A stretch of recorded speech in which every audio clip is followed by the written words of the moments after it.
సహోదరి సహోదరులారా, మీకు శుభవార్త. 2025 సంవత్సరంలో మొత్తం 365 అంశాలను మీతో పంచుకోబోతున్నాము. జనవరి 1వ తేదీ నుండి ప్రతిరోజు ఒక అంశము మరియు దానికి సంబంధించిన వాక్యమును పంచుకుంటాము.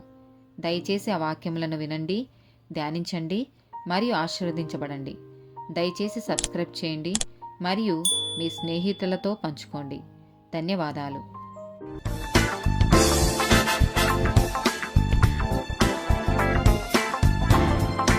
235th డే టాపిక్ సంబంధాలు ఏర్పరచుకోవడం. ప్రసంగి గ్రంథము 4వ అధ్యాయము 9 నుండి 12 వచనాలు. ఇద్దరి కష్టము చేత ఉభయులకు మంచి ఫలము కలుగును గనుక ఒంటిగాడ యుండుట కంటే ఇద్దరు కూడియుండుట మేలు. వారు పడిపోయినను ఒకడు తన తోడి వానిని లేవనెత్తును. అయితే ఒంటరిగాడు పడిపోయిన ఎడల వానికి శ్రమయే కలుగును, వాని లేవనెత్తువాడు లేకపోవును. ఇద్దరు కలిసి పండుకొనిన ఎడల వారికి వెట్ట కలుగును.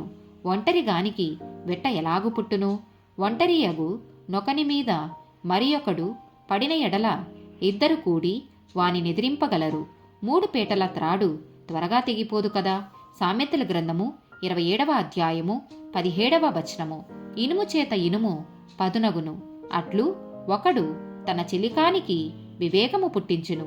హెబ్రీలకు రాసిన పత్రిక 10వ అధ్యాయము 24-25 వచనాలు. కొందరు మానుకొనుచున్నట్టుగా సమాజముగా కూడుట మానక ఒకనినొకడు హెచ్చరించుచు ఆ దినము సమీపించుట మీరు చూచిన కొలది మరి ఎక్కువగా అలాగు చేయుచు ప్రేమ చూపుటకును సత్కార్యములు చేయుటకును ఒకనినొకడు పురికొల్పవలెనని ఆలోచింతము. రోమీలకు రాసిన పత్రిక 12వ అధ్యాయము 10వ వచనము.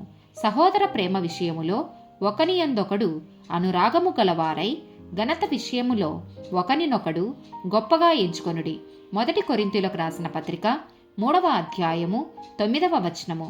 మేము దేవుని జతపని వారమై ఉన్నాము, మీరు దేవుని వ్యవసాయమును దేవుని గృహమునై ఉన్నారు.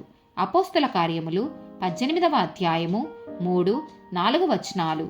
వారు వృత్తికి డేరాలు కుట్టువారు, పౌలు అదే వృత్తి గలవాడు గనుక వారితో కాపురముండెను.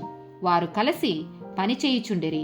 అతడు ప్రతి విశ్రాంతి దినమున సమాజ మందిరములో తర్కించుచు యూదులను గ్రీసు దేశస్థులను ఒప్పించుచూ నుండెను. ఆమెన్.